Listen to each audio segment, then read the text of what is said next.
নমস্কার, অপরাহ্নের সূর্যতে আপনাদের অনেক অনেক স্বাগত। ঢাকের ওপর ছিল কাঠি, পুজো হলো জমজমাটি। আজ মায়ের ফেরার পালা, জানাই দশমীর শুভেচ্ছা এই বেলা। মূর্তি বিসর্জন না হলে তো বিজয়া হবে না, তাই আজ দশমীর শুভেচ্ছা জানালাম। আজ দশমীর ভালো ভালো মুহূর্তগুলো নিয়ে ভিডিওটা করলাম। মূর্তি বিসর্জন ও বিজয়ার ভিডিও পরে আসবে। এবছরের মতো দুর্গাপুজোর শেষ আরতি হয়ে গেল, আবার অপেক্ষা সামনের বছরের। এই দশমীতে দুর্গাপুজোর শেষে অপরাজিতা পুজো করা হয়। সাদা অপরাজিতাকে দেবী দুর্গার আর এক রূপ বলা হয়। পুজোর শেষে ভক্তদের হাতে সেই গাছের ডাল বেঁধে দেওয়া হয় দেবীর বিজয়ের প্রতীক হিসাবে।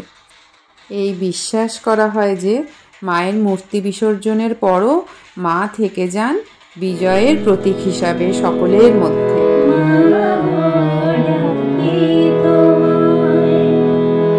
সারা বছর ধরে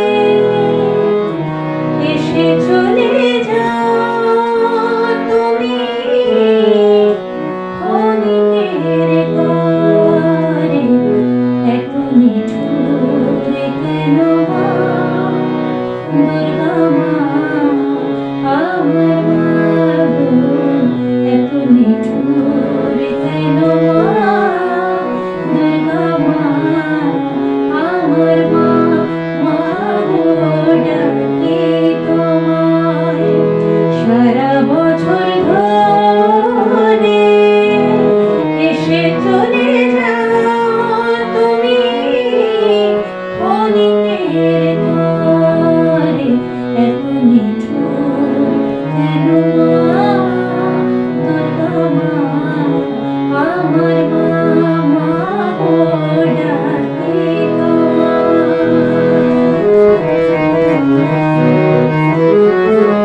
এই গানটা আমার ছোটবেলার স্কুলের বন্ধু শ্রাবন্তীর গাওয়া। দধিকর্মা মাখা দেখলেই মনে হয় পুজো তো শেষই হয়ে গেল। পুজো শেষের প্রসাদই হচ্ছে দধিকর্মা। পুজো উপোসের পর পেট ঠান্ডা করার জন্যই মনে হয় এই আয়োজন করা। তাছাড়া মিষ্টি মুখও হয়। আজকে ব্লগটা আমি এখানেই শেষ করে ফেলবো। দেখা হবে আপনাদের সাথে পরের ব্লগে। দশমীর বাকি অংশগুলো পরের ব্লগে থাকবে। আপনারা সবাই কিন্তু খুব ভালো থাকবেন আর সকলকে ভালো রাখবেন।